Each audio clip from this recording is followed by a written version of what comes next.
The John, Anik, and Kenny Florian podcast. John, Anik, and Kenny Florian. I fucking love them. I can't get enough of them. Let's hear that Boston next. Big jab there from Duffy, and Frank Mir is hurt now. Down goes Duffy, out cold. Frank Mir does it again. Rock'em sock'em robots here. Oh my goodness. Hyperbole. They're a couple of absolutely self-involved bullshit artists. Here are your hosts, John, Anik, and Kenny Florian. Frank Mir does it again, and in 4 days, as you know, Kenny, his daughter Bella will make her professional mixed martial arts debut at 17 years of age. I did not hear this news. That's crazy. I've been tracking her every move, essentially, since she was 12 or 13 years old. I've been following her on Instagram. She's one of the best amateur athletes in the entire state of Nevada. She's all in. I mean, she can deadlift twice as much as I can right now, maybe 3 times as much. I am all in, chips in the center of the table on Bella Mir, and we actually might talk to Frank and Bella after the fact if she does win her professional debut. Wow. If you haven't been following her, you might argue, oh, maybe it's a touch premature at 17, but Bella Mir is all the rage, and of course the show open made me think of that. But it's good to have you with us. Good Sunday to you from Abu Dhabi here in the United Arab Emirates. It is October 18, 2020. Episode 272 of the Anik and Florian podcast, starring the former 3-time UFC title challenger, Kenny Florian. Ken-Flo, it's great to see you, man. You've called 158 robot fights in the last 10 days or so. You've got all sorts of personal stuff going on as well. And somehow, some way, despite the fact that we don't fatten the shit out of your bankroll necessarily, you still wake up at 7:45 Pacific time for the Anik and Florian podcast. I mean, we're not fucking worthy, man. I wouldn't miss it for anything, dude. I'm in the middle of like a move over here. I got a ton of shit going on, but we got to talk fights, my man. We got to talk. Well, we've got a lot to get to today. We're going to recap the fights from last night. Ray Longo, of course, going to share his thoughts on Aljamain Sterling finally getting the title fight. And, of course, we're going to spend much of the latter half of the show on UFC 254, which beckons this weekend and right here on Fight Island. All right, today's headlines brought to you by DraftKings. So another week of football and fighting in the books. Now it is time to review the tape and prepare for this week. And, of course, there's no better place to get in on all the action than with DraftKings, the leader in one-day fantasy sports. And to add to this week's excitement, DraftKings is giving you a free shot at millions of dollars in total prizes. If you haven't tried DraftKings yet, I'm telling you, head to the App Store right now. You don't want to miss this. It's simple to play. You pick your lineup, stay under the salary cap, and see how your team stacks up against your friends and the rest of the competition. And immediately, you become more invested in the game, and every play, every pass and catch means more with DraftKings. And, of course, for everyone out there like us looking forward to UFC 254, Khabib versus Gaethje this weekend, be sure to check out all of DraftKings MMA contests as well. So download the DraftKings app now. Use code AFPOD. For a limited time, new users can get a free shot at millions of dollars in prizes this week. Don't miss out on the Week 7 action. Enter code AFPOD to get a free shot at millions of dollars in prizes with your first deposit. That's code AFPOD only at DraftKings. Make it rain. Minimum $5 deposit required. Eligibility restrictions apply. See DraftKings.com for more details. All right. Brian T. City Ortega. I would reckon that 70% of mixed martial arts handicappers and maybe 75% of MMA fans were on the Korean zombie Chan Sung Jung. And there were a lot of reasons why, Ken-Flo, you picked him to win. You know, I probably would have leaned that way if I was forced to make a selection. But it wasn't just the fact that Rener Gracie didn't make the trip. There were a lot of unknowns with Brian T. City Ortega. And not only did he answer those questions, mute any of the naysayers that were out there, but he introduced a second version that looks very capable of beating the champion Alexander Volkanovski. You know, I think we talked about it, but, you know, a lot can change in 2 years. And I think this was a much better version of Ortega. He was really redesigned, to be honest. And, you know, he brought everything from better offensive skill to a much, much improved defensive mindset as well. And I think what concerned me was the fact that Ortega will get in there and brawl. That's kind of been one of his things. He can also, you know, kind of get chewed up the beginning of a lot of fights. And Korean Zombie has a knack for dragging you into a brawl. Well, Ortega didn't take the bait. I thought that not only did Ortega look different, he made Zombie look really bad. He made him look like he really was not a skillful fighter. Now, that could be true, but Korean Zombie has no footwork. He wants to get in there and trade, and Ortega was moving his feet extremely well, got that jab going well, established his long-range weapons. And anytime Zombie did get in, he was getting clipped with something hard, whether it was a spinning elbow attack or an uppercut or a short shot down the middle. It was a brilliant performance by Brian Ortega. And you forget how young Brian Ortega is, not just age-wise, but also in terms of the mixed martial arts repetition. So it certainly shouldn't have seemed out of the realm of possibility that he could maximize a couple of years away and reinvent himself in a lot of respects. And you got to think some of it is just getting different looks, right, and getting different coaches and different minds on you. We hear a lot of high-level fighters speak to this, right? You made a major change at one point in your career, did you not? Absolutely. And I remember getting absolutely destroyed for chewing out Ortega and his coach after his last fight against Max Holloway. I don't know if you remember that, but there were a lot of people that were saying I was really harsh. What do you mean he should ditch his striking coach? This is who he's been with for the – What did he do? Did he look better? Did he not look better? Yeah, listen, and it's hard. We have to make a lot of hard decisions, whether it's business or, coaching but if we're not looking out for our ability to be the best fighter we can be, sometimes you got to make these difficult decisions. And I thought that whatever decision he made and whoever he went with has made him a much better fighter. So congratulations to Brian Ortega. I think this is giving him a whole new lease on life. And now it has a lot of people thinking that if this was a different fight, if this Ortega fought Max Holloway when Holloway was the champ, it might have been a very different result. You look at how close that last fight was. I mean, there were times where there were some close moments. He would not have taken the same damage that he took of Max Holloway. He would have been much better preserved. He would have been able to see since he would have been not bleeding as much. I mean, this would have been, in my opinion, a whole different fight. And a fight against Volkanovski, I think, at this point, sounds a lot more interesting now when you look at what Ortega and his team has done. And certainly the fact that Alexander Volkanovski got that close decision against Max Holloway in the rematch benefits Brian Ortega, because had Holloway gotten the scorecards in a fight that many of us thought he won, then perhaps those two are destined for a trilogy. Instead, Dana White announces that it will be Brian T. City Ortega, who is the #1 contender and who will challenge Alexander Volkov for the undisputed UFC featherweight championship. And you are jogging my memory a little bit on your Ortega criticism a couple of years ago, because I got fans banging on me last night like, oh, I'm going to go find your old tweets. I'm like, dude, go find him. I don't know what the fuck you're talking about. I've been supporting T-City and most of these athletes as much as humanly possible for years, but obviously there are times, Ken-Flo, where we have to be critical. And that brings me to the Korean Zombie very quickly here. I know you mentioned the footwork, but he does have some coaches whom I hold in the highest of regard. His MMA coach, Santino DeFranco, Eddie Cha, his striking coach. So now if you're molding that clay based upon this result, win versus learn, I mean, this gives them, I would think, a whole lot of footage to work with. He didn't channel that inner Zombie and really go for it late, which certainly surprised me. But what do you do from here if you're the Korean Zombie? This is a major setback. Geez, you know what? I think he kept running into Brian Ortega's sword, and he actually started thinking, maybe for one of the first times or the only times in his career, how many times can I do this? How many times am I supposed to just run into this dude's sword? And I feel like, Ortega just had his number out there. But yeah, absolutely, there's a ton of stuff you can take to improve on. The problem is we haven't seen a lot of evolution in Zombie's game. It's always been kind of the same old thing. The guy hits hard, he gets into the pocket, and he's going to look to trade and land some good combinations. But I think Ortega really exposed a fundamental flaw in his footwork.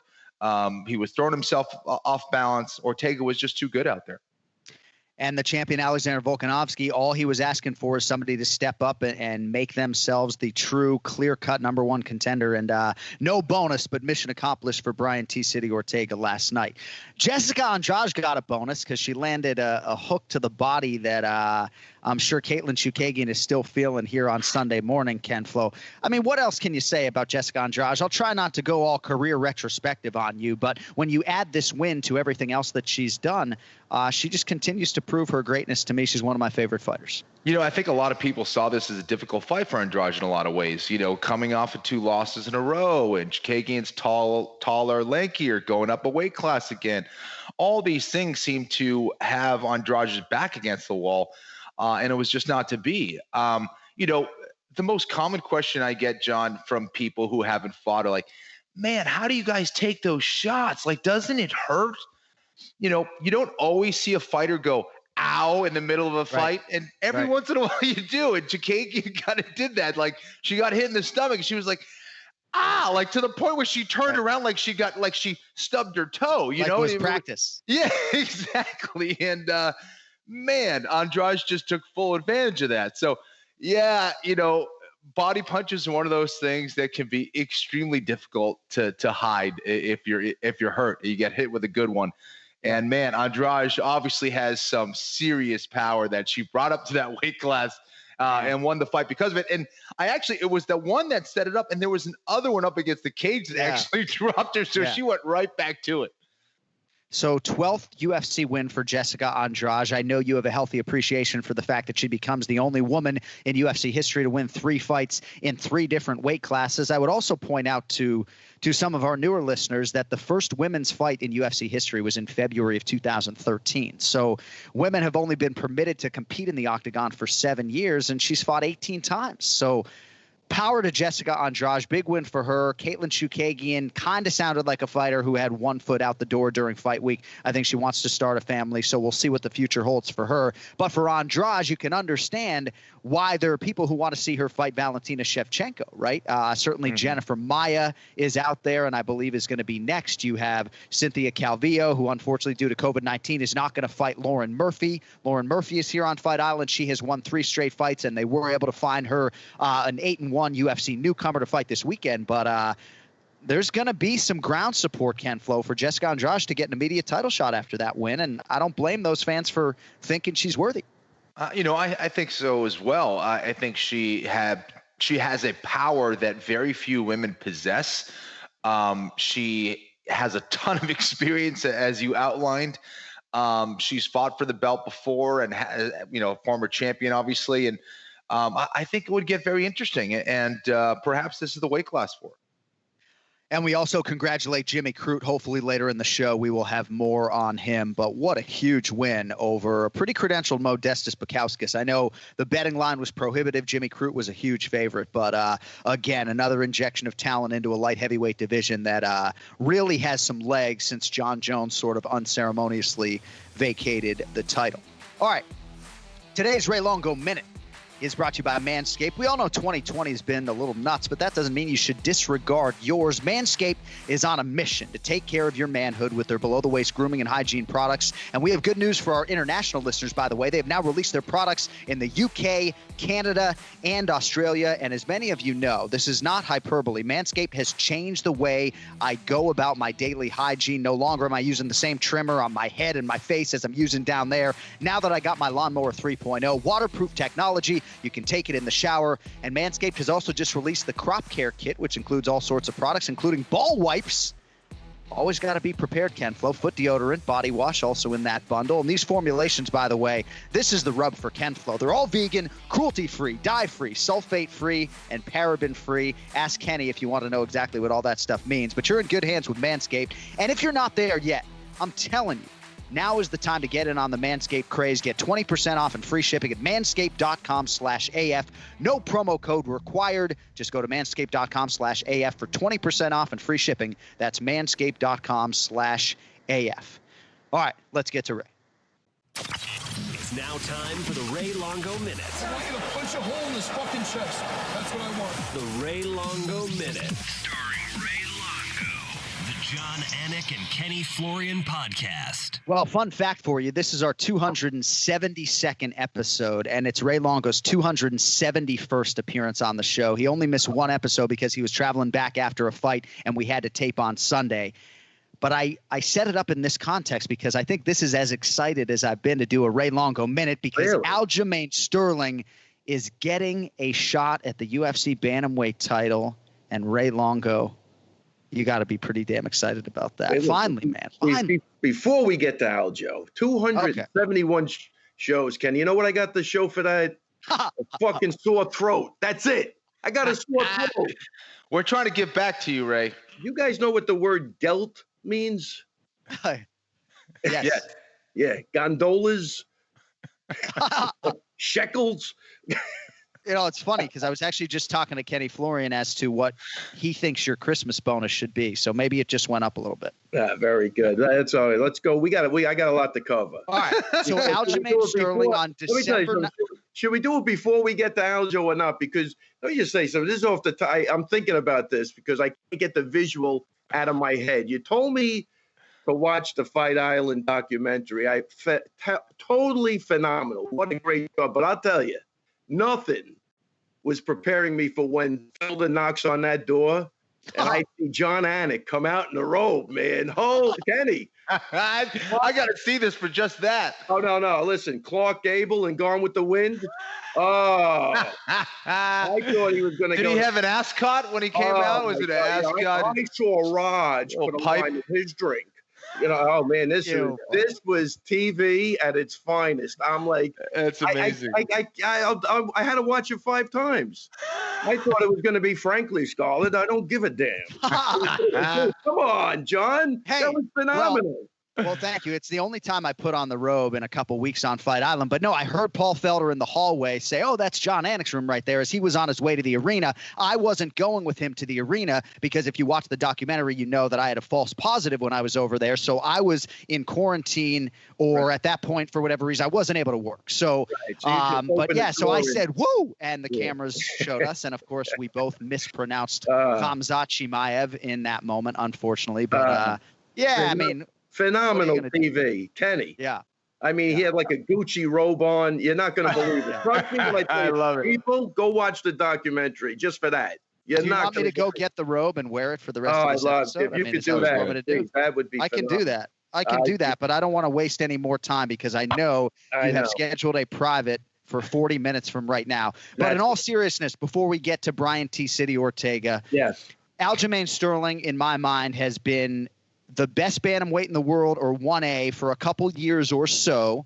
And he's finally getting a crack at Petr Yan. It's nice that Yan wants to give the most deserving guy the opportunity in what is his first title defense. And December 19th, that's the matchup in Vegas, man. Congratulations. Yeah, no, what a big thing for Aljo. He's worked his whole career, obviously, for this. And really even a shout out to Sandhagen, man. What a gentleman. And you could tell that guy's just a real true dude. But even after his win, he doesn't start making a case for himself. He says, you know, I'll take the winner of that fight. I thought that was just absolutely fantastic. And win or lose against that guy, I'll always be a big fan. I think he's great. And for Aljo, man, yeah, listen, I think he did everything he had to do to get the shot. And instead of saying, why do you have to wait so long? Let's just move on to the fight. And, you know, I was with him the last couple of days. He looks absolutely phenomenal this far out. And it's going to be a great fight, man. I think his head's in the right spot. And I'm excited. You know, so you got about 8 weeks. Yeah, I think the date is the 12th. I think it's the week after Merab fights Cody Stamann, which, you know, also is a great fight. So I'll be doing a couple of weeks out in Vegas.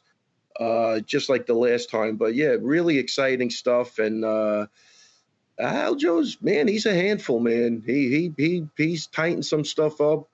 And I really had a great time with him, and hopefully I'll see him today also. But really just good to see him, because he just got back last week. I was at the Mohegan Sun. Let me give a shout out also to Aviv Ghazali. Had a great performance at Bellator. You should see it, Kenny. You'd like it. Great jiu-jitsu flow. What a sweet, nice, honest young kid. He's 19 years old. I think Did he got win? a nice future. He won. Yeah, he won in the first round submission. But he was going from, you know, submission to submission, and he finally got the guy with a Kimura. Yeah, Kenny, I think you'll love it. What are you saying? I don't have a healthy respect for a Kimura? Well, you know, Kenny's real. No, I know. I'm just kidding. He's got like 8 stripes on his fucking black belt. I'm messing around. I love it. I've heard about him for a little while. Man. I've heard about him for a little while. I saw one of his submissions. It was a beautiful heel hook before. This kid really goes for it, and he is a legitimate threat on the ground. Yes. And he called out Dylan Dennis, which I thought was interesting too. I think I think he's a fantastic fighter. I'd like to see more. Yeah. Yeah. Very, very nice. And a sweet. I'm telling you, really a nice kid. Man, his old man did a good job with this guy, man. Really good. Great to see. A 19-year-old kid who conducts himself as a much more mature adult, So December 12th, UFC 256, I beg your pardon. UFC Apex, Las Vegas, Nevada.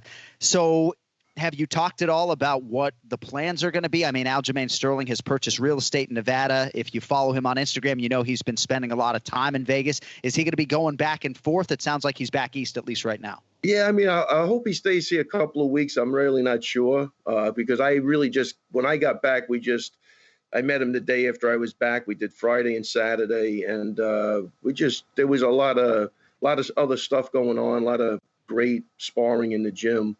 So I really didn't talk to him, but I hope he stays here a couple of weeks and he can go back to Vegas. And then, me and Matt will get out there probably a week earlier for Marab. So give us 2 weeks with him. I would think that's somehow how it's going to go, but I don't know. I'd love to see him stay here the whole time. I don't think he's going to. Ken-Flo, public opinion seems to differ as to how much of an impact the 30-foot octagon has versus the 25-footer. But to me, it has been a big factor in 2020. You can talk about the crowd and how some guys fight better with a crowd than they do without it, but I do think the octagon size is something worth bringing up. When Petr Yan won the belt, he did so on Fight Island in the 30-footer, and I just feel like my thesis statement on the smaller octagon is that it favors the grappler. Not that there are more finishes necessarily. There have been more submissions, but if you're Aljamain Sterling, you're getting this fight in the 25-footer in Las Vegas as opposed to the 30-footer on Fight Island. Am I crazy to think that that's ideal? Is that not ideal? What am I missing? Absolutely, it's an advantage. And you see the statistics would indicate that you get more finishes overall, even more knockouts. However, I think the most significant thing for me when I'm watching a fight as opposed to a 30-footer or a 25-footer is that it is an advantage for the grappler. It's just that much easier for them to cut off the octagon, get to the clinch, and bring that fight down to the ground. It just gives the striker or the person who wants to stand up and trade less room to maneuver. So, yeah. All right. Hey, Ray, I know your time is short. Do you have anything else on Aljo, or you want to dovetail to this main event with Brian Ortega and the Korean Zombie? No, I just think, look, I think, I agree with Kenny 120%. But Aljo, look, he's got great footwork. He moves, so he can go either way. You know what I mean? Like against Sandhagen, obviously he got that fight to the floor, but, so I think it's a win-win for Aljo. You know what I mean? Either way it goes. But as long as he's in shape, I think, again, 5 rounds against a guy like Yan is not an easy task. But I'll tell you what, man, when that kid's on, he's on. And it's hard to prepare for a guy like Aljo. Trust me. Oh, no doubt. He could throw as many kicks as you can throw punches, and that's unusual. And I'm very excited for the fight, and he earned it. He deserves it, and I think he's going to capture the moment. And I think he's the best grappler in the division, and Petr Yan is going to be the favorite, about minus 130 right now. Aljamain Sterling is plus 110. I do think that Yan will probably close as a slight favorite, but I think you're going to get good two-way action on that UFC Bantamweight Championship fight coming up December 12th. And not the 19th. All right, before we get some predictions from you for UFC 254, how about Brian T. City Ortega? I mean, were you expecting that he could present that type of version last night? No, definitely not. I thought that kid fought amazing, very intelligent, range-wise. I mean, he controlled the range of that fight. His counters were perfect. I tell you, I can't believe he shut that guy down like he did. I mean, I think I picked the Korean Zombie I was more based on Henna not being there. Maybe there'll be a little mental, not happening. That kid was focused. He was dialed in.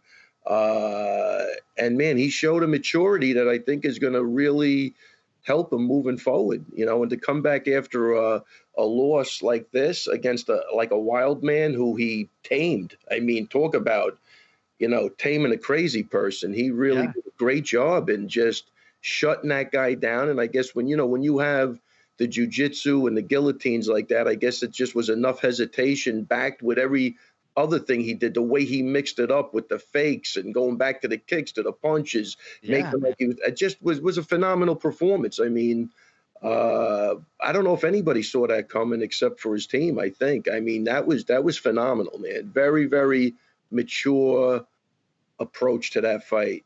If you see me play EA Sports UFC 4, I look like the Korean zombie in that fight. I'm just fucking eating shit all night. Can't get anything done in that video game to save my life. And I think the good news for fight fans is that you might get Max Holloway now against Chan Sung Jung in a main event potentially. So that fight could be very interesting as a title eliminator. But Brian Ortega is the #1 contender. Before we let you go, Khabib and Gaethje this weekend. And I'll put it to you this way. I know you picked Khabib Nurmagomedov to beat Dustin Poirier when he last fought last September, Ray. How much of a shot do you give Justin Gaethje relative to the kind of chance you were giving Dustin Poirier in Khabib's last title defense? Oh, I give Gaethje way more of a chance. Again, I think we're all going to base it on, we saw some maturity with Gaethje against Ferguson and the way he was, he was more patient. He didn't overextend himself. I think Trevor did a fucking phenomenal job, with just keeping him focused in between, I think, that 4th and 5th round, or 3rd and 4th, whichever one it was. Look, there's no mystery. I mean, if Gaethje, there are people that back down. He backed it up. He's hard to hold down. If he's hard to hold down and he can keep getting to his feet, I think that will be a nightmare for Khabib, although you cannot count him out on his feet. But Gaethje will have a huge advantage. The problem is if he can hold Gaethje down, Kenny, and I don't know, but I just don't think that Gaethje has the jiu-jitsu to keep him off. That's the difference. Like, even with Al has jiu-jitsu and wrestling, not the level of wrestling Gaethje had, but, he was able to do things that offset a lot of that stuff. And I just don't know where Gaethje's jiu-jitsu is going to be off his back. But if that happens, he'll get mauled, like, really bad. But so the key to me is the scrambles. Will Khabib be able to keep him down? If he can keep him down, obviously it's a long night for Gaethje. And if Gaethje can scramble and make him work, because I don't care who you are, he's not Superman. Al started stuffing takedowns in the 3rd and 4th round. You know what I mean? So the problem with Al that night, and I remember this distinctly, was that, again, he trained for a 3-round fight against Felder. He did no wrestling. So I know in between rounds, his arms were dead. So he couldn't, the times he had to get his offense going, even though he was trying, because the kid's a fighter, his arms were dead from those first 2 rounds. So I think that's the key to me, man. If Gaethje can scramble back to his feet and get Khabib tired, and he starts unloading some calf kicks, and his boxing looked like it was on point. It's a long. I don't know, man. I don't know which way I'm going. So I think in my head I want to go with Gaethje, but the other guy, he's undefeated for a reason. He always finds a way to win, and that's the problem, man.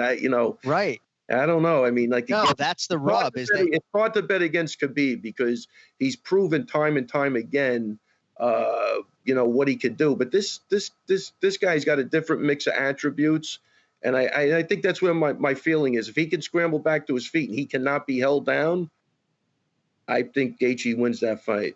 There's only one way to set it up, and I hate to do this because we're all dog lovers and most of us dog owners in here, but it's different to come on the Anik and Florian podcast and pick Justin Gaethje than if there's a pistol to the temple of your dog and you say, all right, Ray, Khabib or Gaethje to save your dog's life. You may go with Khabib. You know what I mean? It's a totally different thing when you need something. Like, that's the thing. Is like, it's easy to go on a podcast and say, oh, I like Gaethje fucking plus 250. And then next week, it's like you're puffing out. I don't mean you, but and then you're puffing out your chest next week. And John, it gets even trickier if you hate your dog.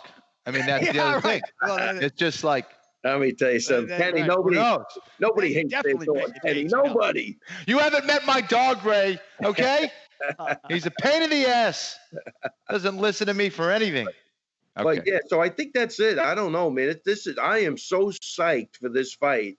Me too. I'm kind of glad it's on in the afternoon. That way I don't have to wait till nighttime to watch it. You know what I mean? I just want to get in there, and this is a really great fight. So that the intangibles to me are Khabib's undefeated. He always finds a way to win, and Gaethje in a couple of fights has found a way to lose. And I just hope he doesn't revert back to that mentality. And I think Trevor is going to do a great job with him. I think adding Usman in for the wrestling scrambles has to be a huge help. Has to be. He's a 170-pounder. He's a big, strong, great wrestler. That has to be a huge help to Gaethje. And I think because of that, I'm going with Gaethje. All right. I know you have 120 seconds left before. No, it's all right. So good, yeah. Co-main event at 185 pounds. I know this fight resonates with you as it does with the fans. Jared Cannonier, slightly favored over the former champion Robert Whittaker. Any thoughts on the co-main event at 254 before we let you fly? Man, that's another tough one. What's the odds on that? So Whittaker is an even money underdog. So you put $100 on Whittaker, you get 100 back. Got to lay 120 on Cannonier to win 100. So Cannonier is ever so slightly favored. No dogs' lives are on the line. I mean, I don't know how much dead air you want. What do you think? I'll go with Whittaker. Ooh, yeah. Most of the fans that we polled earlier today like Robert Whittaker. All right, and we'll see if Chris Weidman and Khamzat Chimaev fight, but certainly they are on each other's respective radars, so that's exciting. Well, let's talk about that next week for sure. All right. I like that fight for Chris. I really do. I know it sounds maybe a little crazy, but I think now's the time. His kids, he's feeling himself. I don't know if it's, too early for him to be feeling himself, but he's feeling himself. And Weidman's a big guy that I'm sure could match him in the wrestling. You don't want to be a smaller guy with Weidman. I think Kelvin is a great fighter, but I think Chris will beat him 9 out of 10 times just because of the physicality of it. And I kind of feel that might be the same with this guy. As good of a wrestler he is, I still see Chris. He'll go with really top-notch wrestlers. That he's still great, man. He's still right. For a guy even his age, he's still phenomenal. I've seen him go with D1 guys that sometimes we bring in, and he's not easy in that realm. When his head is on straight, that's his world, and good luck with that. Right, the mental for him right now. He's motivated and he's healthy, and he's in shape. And you're right, Khamzat Chimaev might be a real problem in a couple of years. Looks like a pretty significant problem right now, but I guess we'll see. All right, man. I know you got to go hold some fucking pads, so we'll let you get on out of here. But congrats on the title fight for Aljo, man. I'm super soaked. And, man, I'm just waiting. I want you to walk through that door of the gym one day. Get ready to go. Now, and forget the robe. Don't come in the robe. But come in with hand wraps on and, like you're psyched to do something. Hey, I mean, I know I was wearing the robe, but I just because I don't want to be a jiu-jitsu player / practitioner doesn't mean I can't crack a little bit, Yeah, let's do it, man. I'm psyched. All right, guys, listen, man. Have a great weekend. I'll see you next week. I'm super stoked for this fight, man. I think this is going to be a hell of a fight. Can't wait, buddy. All right, thank you so much for your contributions. Thanks, Ray. All right, take it easy, guys. All right, the Ray Longo Minute every week here on the Anik and Florian podcast. So one thing Ariel Helwani trotted out on his show, I believe, or maybe on social media, was this notion of a dream corner. And I've talked about this in the past, but I do think it has legs as a potential segment here on the Anik and Florian podcast. If you had to determine a dream corner for someone like me as a non-fighter, who are the 4 people in my corner? You fucking know Ken-Flo's my chief corner. You know Dominic Cruz is coming. There are 2 slots left. Longo's not getting a slot. I love him, but he's not getting a slot. I don't know if my twin brother gets in there, if we're going to do something for the emotional. My twin brother knows me so well, and he increasingly knows the sport that I think he would have some value. But I do think in the future, I want to throw this out there to the fans. If you were to come up with a 4-man or woman dream corner, who are those 4 individuals? And, of course, Ken-Flo's corner changed a little bit at times during his UFC career. But can you imagine, man, coming back to that stool after a bad round? You got Ken-Flo and Dominic Cruz fucking chewing you out, Cody. I mean, not good, man. I don't know if I want that noise. It would be, I'd be positive. I would be more of a positive corner. I'd be trying to calm you down. Cody, what do you think? I think the noise really comes from the fact that if Kenny says something that Dom doesn't agree with, then they're just going to be arguing at each other in the corner, and you're not going to get any advice. So. Exactly. Right. That's probably what would happen. Yeah. But yeah, you should watch Ken-Flo. I think cornering Kurt Pellegrino in his retirement fight. I think he gave it to KP pretty good that night.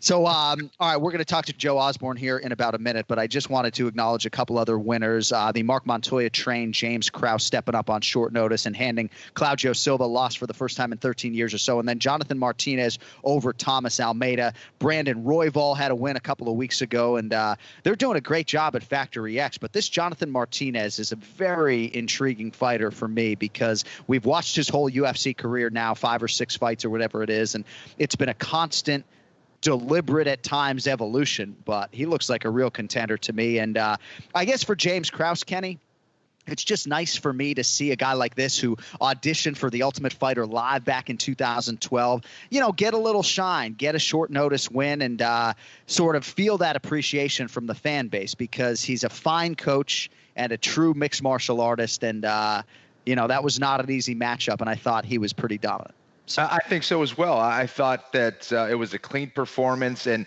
he seemed to only get stronger as the fight went on. Did a great job defensively with his wrestling up against the cage, and then really made Claudio Silva kind of look silly at the end of that fight with the striking. So I thought that was a great performance. I think Martinez is a tough guy, man. I thought he had a pretty solid performance out there against a guy in Thomas Almeida, who I think a lot of people were touting as a potential champion when he was 20-0. So tough to see Thomas Almeida kind of drop from being where he was. He still has some work to do, but he ran into a guy in Martinez who I think was just a little bit sharper and just making better decisions out there. And the last thing I'll say, sort of putting a bow on UFC Fight Night, Ortega versus the Korean Zombie, I'm excited to see how Mick Maynard handles Jimmy Crute going forward. I mentioned a few minutes ago how excited I am for the light heavyweight division, and I think somebody said online maybe you do Jimmy Crute and Yuri Prochazka, but go look at the top 15 at 205 pounds right now. It's a pretty exciting time for the UFC light heavyweight division, but that card is done. 11 fights in the can, 14 more big ones coming your way this Saturday afternoon. UFC 254 live on pay-per-view. Let's get to the pick to click. Time now for the pick to click. The pick to click. All I have to do is bet on the winner, and I'll never lose. The John Anik and Kenny Florian podcast. All right, today's pick to click is brought to you by Oddsshark.com. Oddsshark is your source for the latest odds from leading authorities, expert editorial content, and detailed matchup picks with expert in-depth analysis for each game. Their free statistics, numbers, and trends will help you make the sharp picks on game day, even if you're square like me. Head over to Oddshark and start playing like a shark today. That's Oddsshark.com. Don't forget the second S. Also, check out our Capper Cup standings. I'm trying to chase down some of these experts, but we are a middle-of-the-pack guy as usual. And as is customary during a pay-per-view week, we are privileged to be joined by sports betting analyst Joe Osborne on Twitter. He is at JTFOZ on Instagram. It's all the energy that comes at Paper Chaser. Joe, good to see you, my brother, wearing the Dolphins gear and everything. How's your Sunday morning going? Guys, you got to represent, the words a Dolphins fan and pride usually don't go together. It's usually a Dolphins fan and extreme shame go together, right? But here we are. A lot of people will probably listen to this after the Sunday's action, but here we are on the cusp of being at 500 after week 6. And had you told me that at the start of the season, I would have been very happy about that. Coach Flores has the team going in the right direction. So you got to take care of business against the Jets. So we'll go back into extreme shame if they end up losing that one, right? I actually ended up playing the Dolphins at 11-1 to win the AFC East. So obviously they got to come through here as 9-point home favorites against the Jets. I basically tied every bet I made today to Miami minus 390. So hopefully the Dolphins at least win on that money line. But UFC 254, my man, beckons this weekend. Let us start with this co-main event. I'm not sure if you have a play on it, but Jared Cannonier slightly favored, minus 120 or so. Robert Whittaker returns fire here as the even money underdog. We asked our listeners on our poll question at AnikFlorianPod who they liked. Almost 66% like Robert Whittaker to get it done. Perhaps my Aussie followers are chiming in and making their voices heard there. But any thoughts on the co-main event and if it's playable for you? Yeah, I agree with your audience completely here. I think the wrong man is favored. So, when a fight's first announced, you play odds maker a little bit and you figure out what you think the odds will be. I would have assumed Whittaker would have been here at minus 130, minus 140. So I think there's a lot of value on him coming into this fight. And I absolutely love the momentum that he's bringing to the match as well. Yeah. He seemed to be in a little bit of a weird spot following that Adesanya loss. A bit of a long layoff, but he ends up going into a big fight, a big main event against Darren Till. He takes care of business. And I also like that he's been through the Fight Island routine before. I think, John, you can attest to the fact that it's a bit of an unusual spot for these fighters. So I think that is something that's working in his advantage as well. Also, it's a classic spot here. I believe this is the most difficult challenge of Cannonier's career. Plus, it is the biggest fight of his career, considering what's on the line, a potential title shot. Whereas with Whittaker, he's been here, done that. He's been in the big title fights. He's climbed that ladder before. And I like the fact that he's been 2 5-round fights with another big hitter in Yoel Romero. So I think that's something that's going to work to his advantage. So I like him quite a bit here. I think that, the matchmakers at UFC, maybe they're hoping Cannonier can make it easy for them and he can pick up the W. And you have a pretty good matchup there with Adesanya, but I think Whittaker might spoil the party a little bit. And Joe, in the main event, Khabib Nurmagomedov, a 3-1 favorite here against Justin Gaethje. Do you see that as an attractive bet for people? Are people going to be betting Khabib? Not necessarily at minus 300, but there's a few different ways you can handle this, and that's what I'm going to get into. I'm taking Khabib to win this fight, and usually I come on here with a ton of stats and trends, but that's not the case for this fight. This is the rare example of an all-time great, a guy who is 100% in that GOAT discussion at the absolute pinnacle of his prime, and I think he might be getting better, which is the funny thing here. I agree. You look at the 2 fights he's coming off of, he pretty much manhandled both Dustin Poirier and Conor McGregor. And, the threat of his takedown, you see that it reduced each of their best weapons, which is their striking. And I think we're going to see a similar case on Saturday night against Gaethje. Poirier landed just 12 significant strikes in that fight. But ultimately, on Saturday night here, the threat of his takedown, I think it's going to nullify Gaethje's striking. He might be a little bit hesitant because he's going to be scared of being taken down. He will eventually be taken down and he will get mauled. He will get smothered. And for that reason, I like Khabib to win inside the distance. That's coming in at even money. Now, if you like him to win the fight by submission, it would be his 3rd straight submission win. You can get that at plus 200, but I'm going to play it a little bit safer. Take him to win inside the distance at even money. And, it's kind of funny when you're taking a big favorite like this, you kind of have to look back and say, or look ahead and say, if he did go on to lose, what would you look back on as a red flag, like as a reason for why he would have lost? And to be fair, there's not a whole lot here for Khabib. If you want to get picky, you could argue that maybe he keeps the fight standing longer than he should. The later rounds versus Ali Aquinta might be an example of that. But you could also argue that his striking defense has gotten a lot better. You saw him in there against Poirier, bobbing and weaving a little bit. It wasn't the prettiest thing, but it was effective. And he also landed the most significant strike versus Conor McGregor. Who would have predicted that, right? So, like I said, I think he's getting better here. He seems really motivated. You can only take so much away from the pre-fight interviews and whatnot, but I just think it's a good spot. And the thing with Gaethje is we don't really know a whole lot about his wrestling defense. That could be maybe a potential red flag. Maybe he has phenomenal wrestling defense, but he hasn't really had an opportunity to display that. So I'm going with the guy who's undefeated here, and I like him I think he has 4 finishes in his last 6 fights. So I like him to keep that going. Yeah, and, he just does this thing. He gets the guys to the ground, he mauls them, then he smothers them, and I think we're going to see it again here on Saturday. More mauling and more smothering. And that's a professional handicapper, a professional sports betting analyst. I like the way you sort of attack that. If he does lose, how will he have lost? I think that's a very interesting way to look at it. And you always bring it when it comes to our top big UFC fights. Hey, before we let you go, and maybe this is a little bit selfish of me, But 2 NFL games on Monday Night Football tomorrow because of this COVID-19 climate. You got the Chiefs laying now 5 or so at the Buffalo Bills, and the Cardinals laying about a point at the Dak Prescott-less Dallas Cowboys. You got a quick play for our audience on Monday Night Football before we let you fly? Yeah, 2 of them, Chiefs all the way up to -5, and that money is moving for a reason, guys.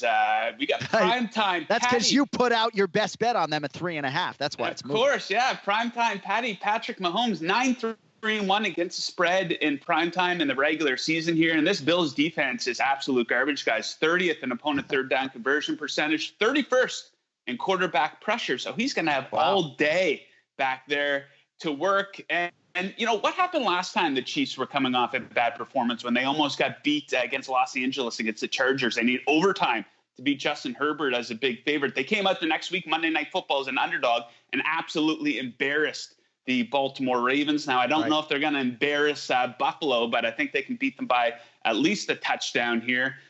Bills haven't been incredibly impressive the past couple of weeks. They got embarrassed on Tuesday Night Football against a Tennessee team who had the coronavirus for 2.5 weeks there. They barely snuck by the Raiders the week before that. Got bailed out against the Rams by the referees the week before that. So, yeah, I like the Chiefs. People will say it's a square pick, but don't pay attention to that. The Chiefs, they're a square pick every single week, but guess what? They're 11-2 against the spread in their last 13 games. So I call that a money-making team right there. Yeah.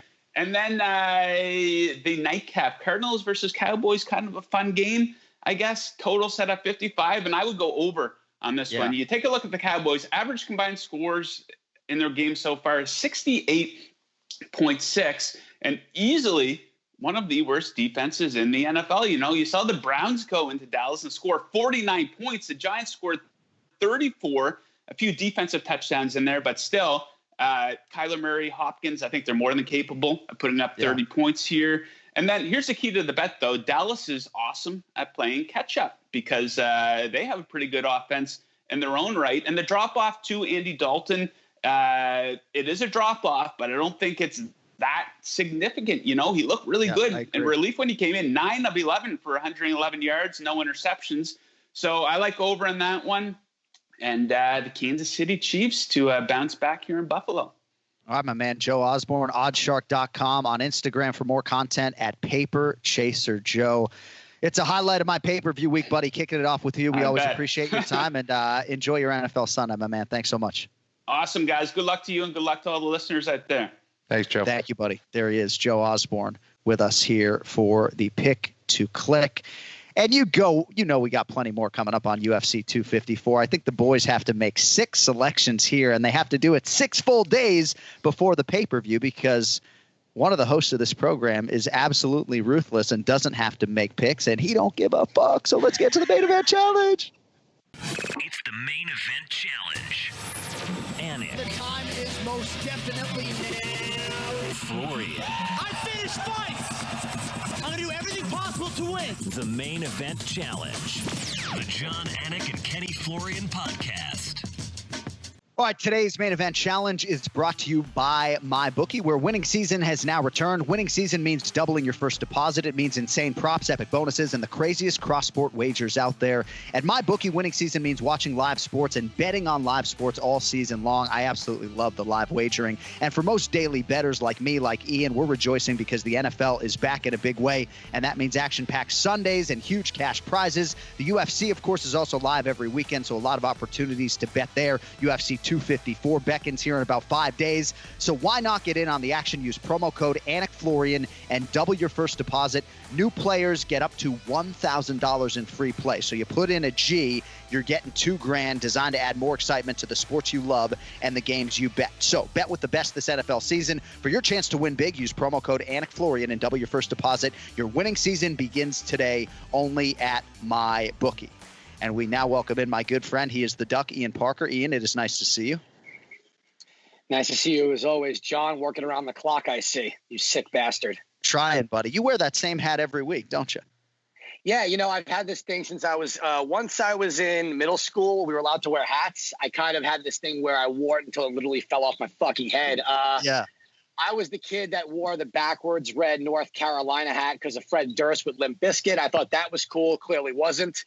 Then I went to like the khaki Abercrombie and Fitch buckle hat thing, then the Yankee fit, and then as an adult, this melon hat is kind of just stuck on my head. And during COVID, this hair situation doesn't look good, so it's got to keep it, Well, you look good. You look sun-splashed, but we're going to update the standings, and maybe that'll turn that smile around a little bit. It's another sub-500 week for Ian Parker. He goes 1-3 on the board. Ken-Flo goes 2-2. That included the deciding win on Jessica Andrade. So Team Florian wins the week 2-1.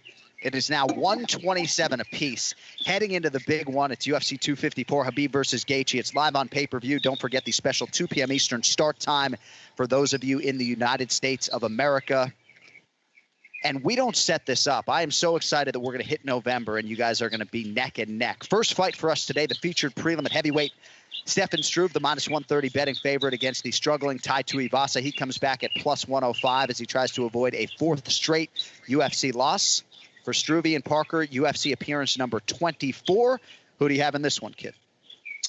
I think this is a great fight for Stefan Struve. I really do. I think the length here, I think he's going against a guy whose only opportunity to win is the brawl. And I think Struve has plenty of options here. He could use that push kick. He could use his length, and he could also take the fight to the ground where he's got a huge jiu-jitsu advantage. So without rambling on here, I'm going Struve. Ken-Flo, Struve, Tuivasa, your thoughts, kid? I'm going to go with Struve as well. It's tough gambling on Struve or putting money on Struve.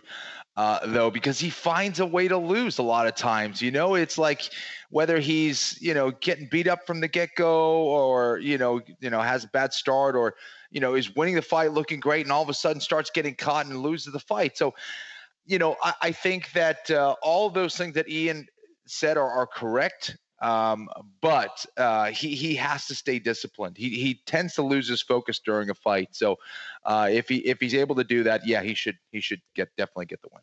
And I know Tuivasa has made some wholesale changes. He's still training at home now, but he did go to the American Kickboxing Academy for a time. He has worked on his wrestling. I don't know how much that will help him in this matchup, but both are resident cappers here like Stefan Struve. All right, rematch between Magomed Ankalaev and Iwan Cutelaba will be on pay-per-view this Saturday. So the first meeting in February, as many of you know, ended controversially after 38 seconds with an early referee stoppage. So they're going to run it back here. Ankalaev, Ian, the -270 favorite. He goes for a 5th straight UFC win. Cutelaba returns at +230. Who do you have in the second act, my man? I still like Ankalaev. I got that right?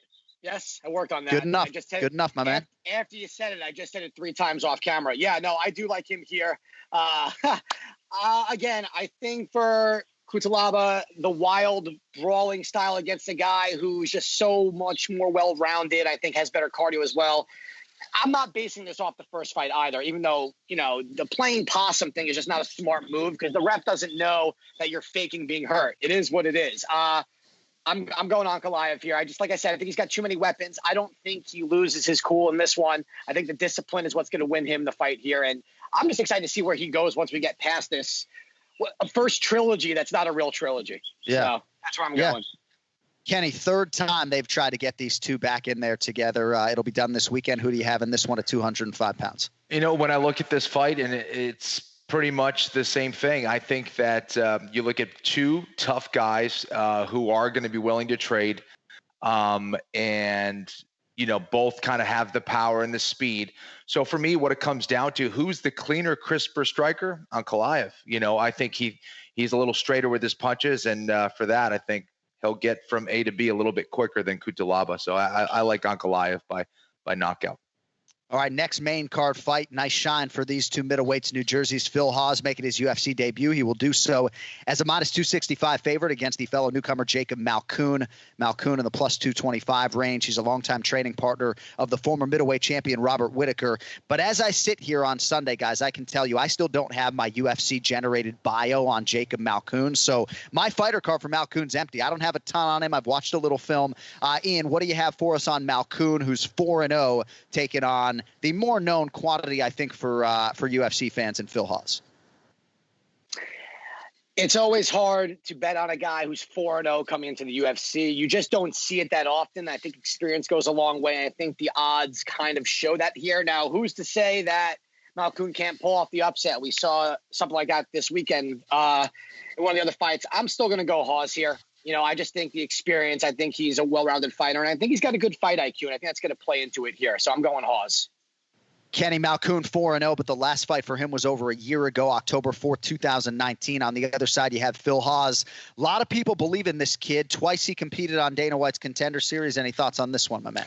Yeah, listen, I think Hawes is now coming into his own. I think that the kind of camp that he has now, I think, is working for him.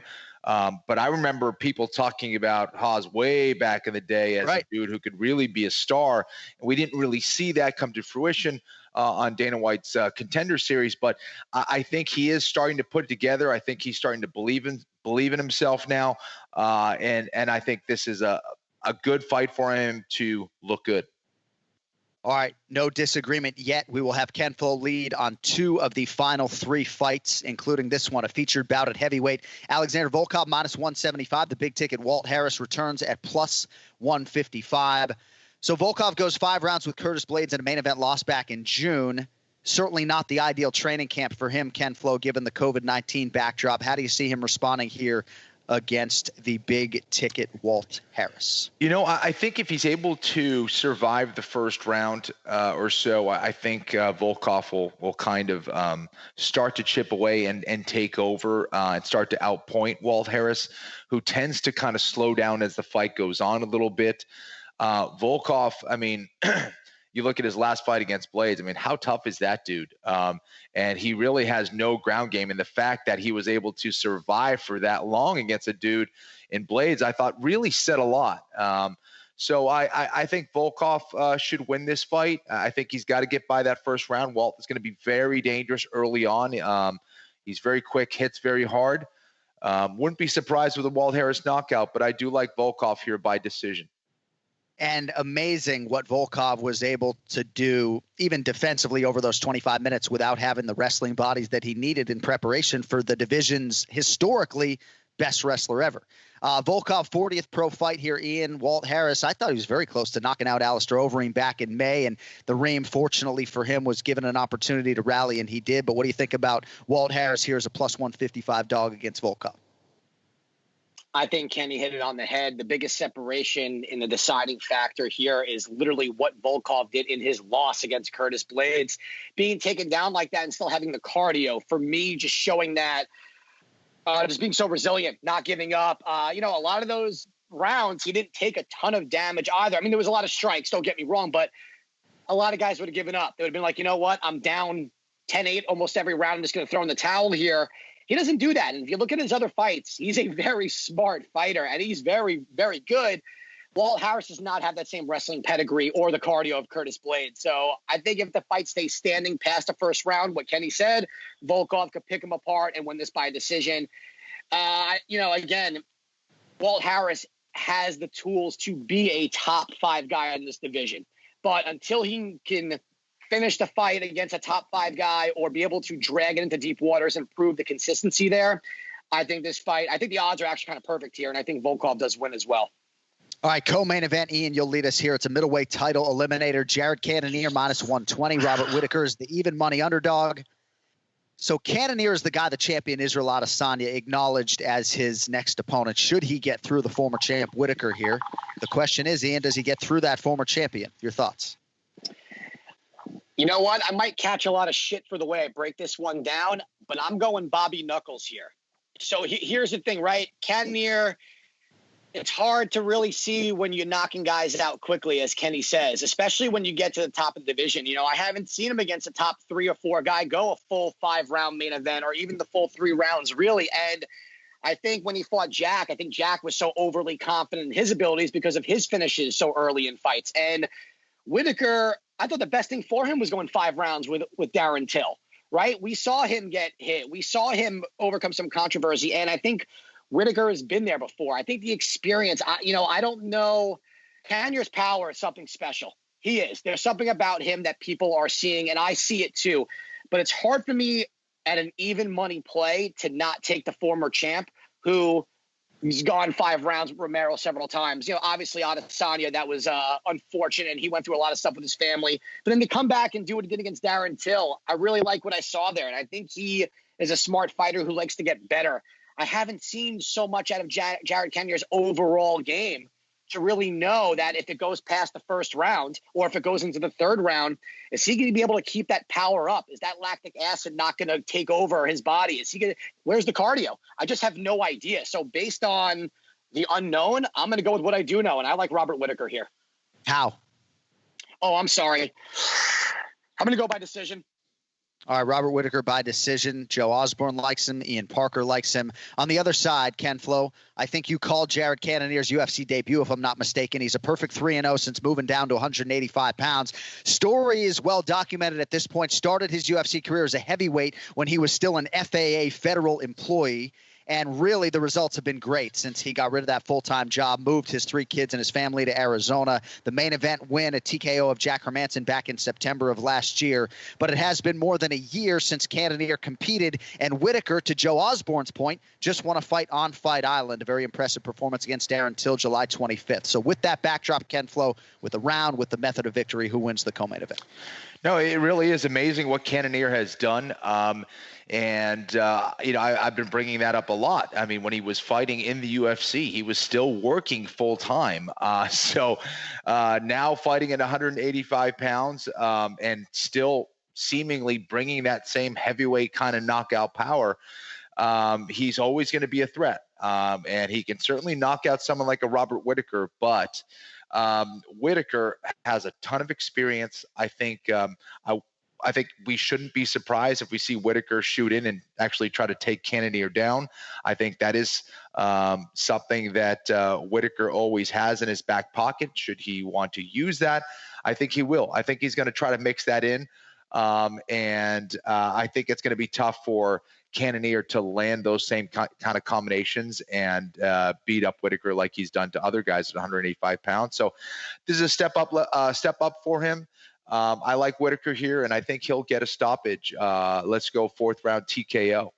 I see the fight going to the ground and him landing a lot of shots. All right, I'll give you round 3 since it's actually a 3-round fight, if that's okay. Oh, yeah, Isn't it amazing? Well, no, it's funny you say that, though, because I ran into Jared Cannonier in the parking lot of the Holiday Inn Express, and the first thing I said to him after hello and I wish I could look like that when I take my shirt off and all that, I was like, dude, this is 3 rounds. Like, this is going to whip off the clock. He's like, it's going to go fast, man. There's no doubt. Yeah, so, yes, I sort of was thinking of it as a 5-round fight, but it's only 3. So we'll give you Robert Whittaker there by TKO. And when both of you and Joe Osborne both fall on Whittaker, there's no doubt that a lot of our listeners are going to go hit that betting line. We'll see how it closes. All right, finally, our main event, which will unify the UFC Lightweight Championship. Khabib Nurmagomedov -300 versus Justin Gaethje +250. Khabib 28-0 flow, set for the 3rd defense of his title, facing the interim champ Justin Gaethje. I guess, Kenny, I'll ask you how you handicap Gaethje's chances, and ultimately we will need a prediction as well.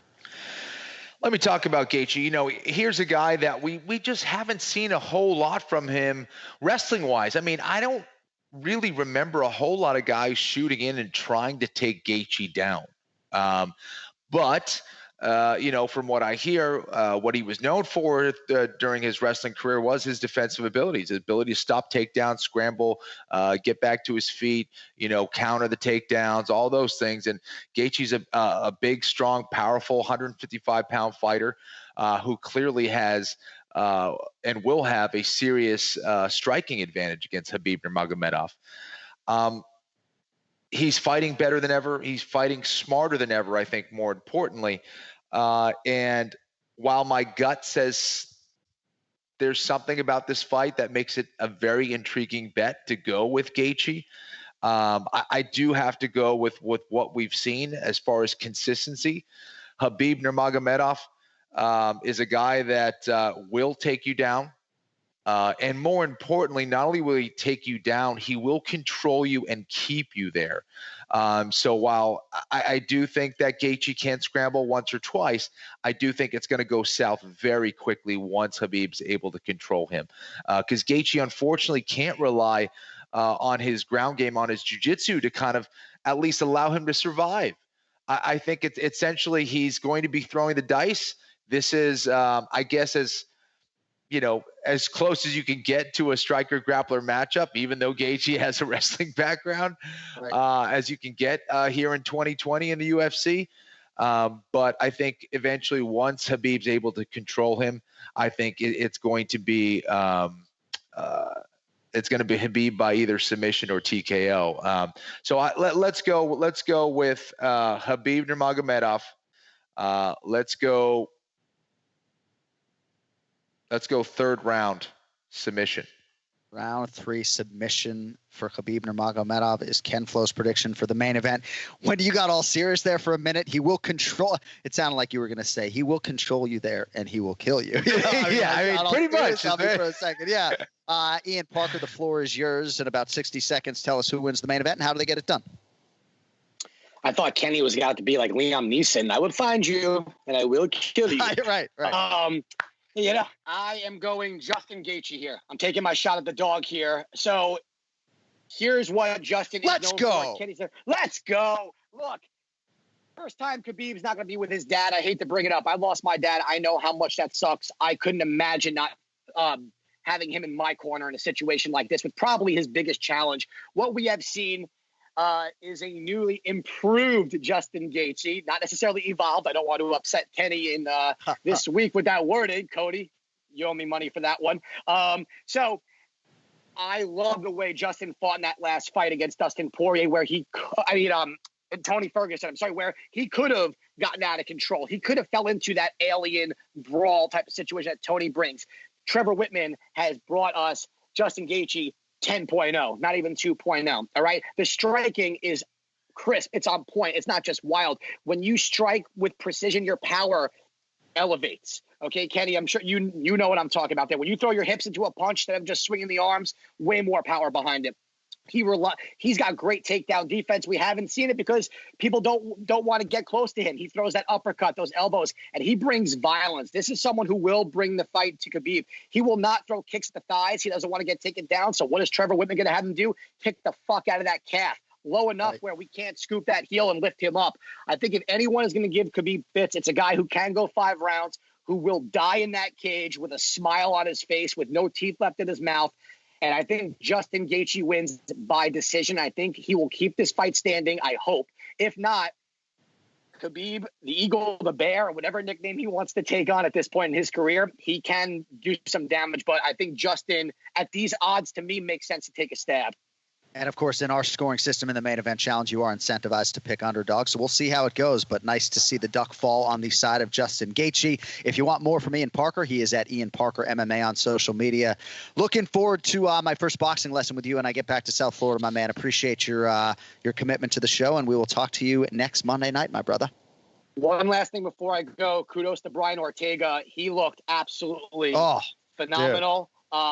That was Brian Ortega, the striker. And Kenny, I don't know about you, when he got that wrap and brought him to the ground, that was just so easy and flawless. I wanted to see more jiu-jitsu, but he was landing everything. This Brian Ortega is a title contender and will make that fight competitive for Alexander the Great. And right now, if that's anything plus 180 or over, you can give me Brian Ortega with that reach advantage.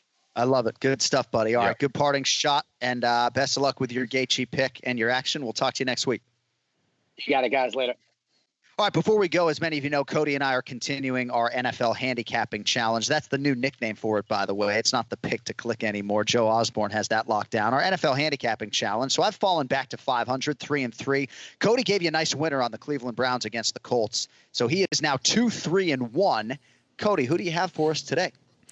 Well, John, as Joe Osborne laid out for us, sometimes you're not betting on a side as much as you're betting against the other, and that's why I'm going against the 49ers tonight for the challenge of the week. The Niners offense is 21st in total yards. A lot of uncertainty surrounding the health of Jimmy G. I really don't see this as the matchup with the Rams defense that ranks 4th lowest in total yards, being a spot where the QB position turns it around for San Fran. To top it all off, the Niners have only lost at home. They're 0-3 this season at Levi's Stadium. So give me the Rams -3.5 coming into Santa Clara tonight on Sunday Night Football. All right, Cody likes the Rams -3.5 on the road, and I will take the Eagles swelling to 10-point underdogs at home against the Baltimore Ravens. Now, I know Cody doesn't like this selection at all. I know Philadelphia is banged up. I know Carson Wentz has been largely listless. But catching double digits at home, even despite the defensive numbers of Baltimore, I think giving up less than 16 points a game, I'm riding with the birds today, baby. +10 home against the Baltimore Ravens. That is my best bet for week 6. And we got to get on out of here. It is 8:22 p.m. here in Abu Dhabi. I'm going to try to stay up for a few more hours, but thank you all for indulging us. Thank you for watching on YouTube, for subscribing, for supporting on the audio side as well. Thanks to our guests, Joe Osborne, Ray Longo, and the Duck. Our producer is Cody Merrow. This has been a Veracity Media Group production. For Ken-Flo, I'm John Anik. Saying so long for now. Appreciate the support.